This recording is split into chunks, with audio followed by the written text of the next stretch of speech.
Vadivel sir 100 வந்து 20 டேக்லாம் போயிருக்கு எனக்கு. ஏன் வடிவேல் சார் நடிக்க தெரியாதுன்னு போகல, வடிவேல் சார் நல்லா நடிப்பாருங்கலாம் 20 டேக் போகுது. ஏன்னா அவரை பார்த்து சிரிச்சிருக்கோம், அவர் மூக்குக்கு பார்த்து சிரிச்சிருக்கோம், கண்ணை பார்த்து சிரிச்சிருக்கோம், காதை பார்த்து சிரிச்சிருக்கோம், கை விரலை பார்த்து சிரிச்சிருக்கோம். இப்போ எனக்கு சிரிப்பு வராமல் அவரை நான் மாற்றணும் அப்படின்னா எனக்கு அந்த முகம் வெளியே போகணும். அந்த சிரிப்பு நானே சார் ஸ்பாட்டில் எல்லாம் சிரிச்சிட்டு, அவள் பார்த்தாலே சிரிக்கிறாங்க சார். அவள் அங்கேருந்து கேமரா நடந்தவங்க எல்லாம் சிரிச்சிட்டு இருக்காங்க, எல்லாம் சிரிக்கிறாங்க.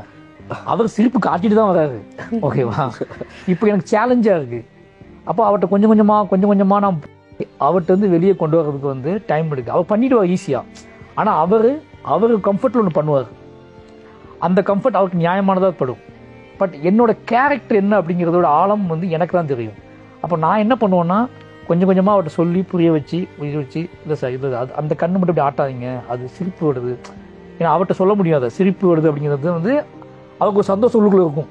ஓ இது பண்ணால் சிரிப்பு வருதா உனக்கு அப்படின்னு என்னை டிஸ்டர்ப் பண்ணல அவருக்கு முக்கியமான பங்கு இருக்கு.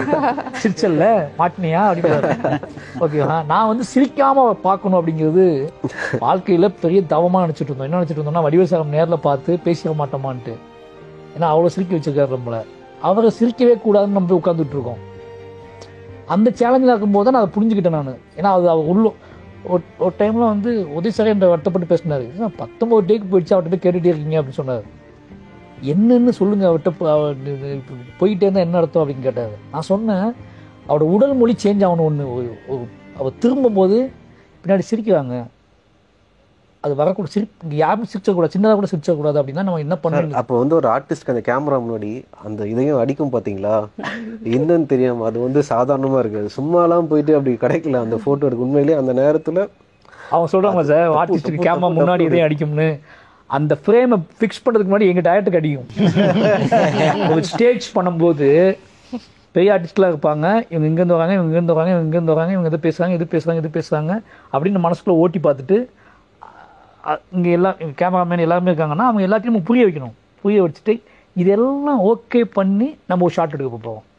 அங்கே கேமரா வந்து ஆர்டிஸ்ட் எடுக்க போகிறோம். அவங்களுக்கு தெரியும் இதான் லுக்கு இதான் விஷயம்னு சொல்லிடுவோம். எல்லா கம்ஃபர்ட்டையும் கிரியேட் பண்ணி கொடுத்துட்டு தான் ஒரு டைரக்டர் வந்து அவங்கக்கிட்ட ஒன்று கேட்குறோம். ஆர்டிஸ்ட்டுக்கு எந்த கம்ஃபர்ட்டும் கிரியேட் பண்ணி கொடுக்காம எந்த டைரக்டரும் கேட்கறது கிடையாது. அப்போ அந்த கம்ஃபர்ட் கிரியேட் பண்ணுறது தான் சார் பெரிய சிக்கல். ஓகேங்களா? இப்போ எனக்கு மூமெண்ட்டில் தான் தேவைப்படும் இருக்கும். ஆனால் என் கேமராமேன் சொல்லுவாப்புல இதுக்கு வெளியே போயிடாமல் பார்த்துக்கோங்க சார் அப்படிமா. அங்கேயே நான் வந்து ஏன் வெளியே போகக்கூடாது அப்படின்னு நான் கேட்பேன்.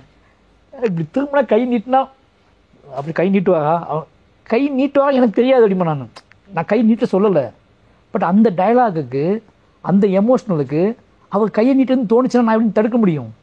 கையை நீட்டாதீங்க சார்னு சொல்கிறதுக்குல நீட்டணுமா வேண்டாமா, அது வேணுமா வேண்டாமா நான் ஃப்ரேமில் பார்த்துட்டு தான் சொல்லுவேன். அதுக்காக நீட்டக்கூட இப்போயே நீட்டக்கூடாது சொல்ல முடியாது. நான் போய் சார் கையை வெளியே நீட்டாதீங்க சார் அப்படின்னு சொல்லி ஆக்டிங் எப்படி வாங்க முடியும்?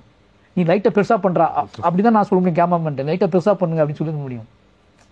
அவனுக்கு அதுவும் சார் அப்படி பண்ணால் நல்லா இருக்காது அவன் சொல்லுவான். இவ்வளோ கம்ஃபர்ட் இவ்வளோ பேர் சேர்ந்து இவ்வளோ விஷயம் சேர்ந்து கிரியேட் பண்ணி தான் ஆர்டிஸ்ட்டை கொடுக்குறோம். ஓகேங்களா?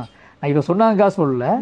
அதுக்கப்புறம் திருப்பி நான் ஒன்று கேட்குறோம் அப்படிங்கிறது திருப்பி ஒரு தப்பு நடந்தோம். இது திருப்பி இதை கிரியேட் பண்ண முடியாது, திருப்பி தான் சரி பண்ண முடியாது. அப்போது நம்மளோட ஆசையை நம்ம அங்கேயே நம்மளோட ஒரு ஜட்ஜ்மெண்ட்டை நாம் எழுதுகிற பேப்பரை நாமளே திருத்தி நீ சில நேரம் கிளாஸில் சொல்லுவாங்கல்ல டீச்சர் நீனே திருத்திட்டு வா பார்ப்போம் அப்படிம்பாங்க. அதை விட பெரிய பிரச்சனை எதுவுமே கிடையாது. கிளாஸ் டெஸ்ட் கொடுக்கும்போது அவன் பேப்பரை அவனே திருத்த அடிப்பாங்க. அப்போ பெரிய தலைவலியாகும் சார். அது எல்லாமே கரெக்டாக மாதிரி தோணும். திருத்திட்டு போனால் அடி வாங்குவோம், இது கரெக்டாடா அப்படின்னா நமக்கு கரெக்டுன்னு திருத்திருப்போம் எல்லாத்தையுமே. அந்த மாதிரி என்னோட ஃப்ரேமை என்னோட டேக்கை நான் எடுக்கிறதுக்கு வந்து டைம் எடுக்கிறது அப்படிங்கிறது வந்து ஃபஸ்ட் டேக். எல்லா நடிகர்ஸும் சொல்கிறது ஒன்று தான் சார், ஃபஸ்ட் டேக் தான் சார் கரெக்டாக நீங்கள் என்ன பாருங்கள் அப்படிமா. அதை ஒத்துக்கவே முடியாது.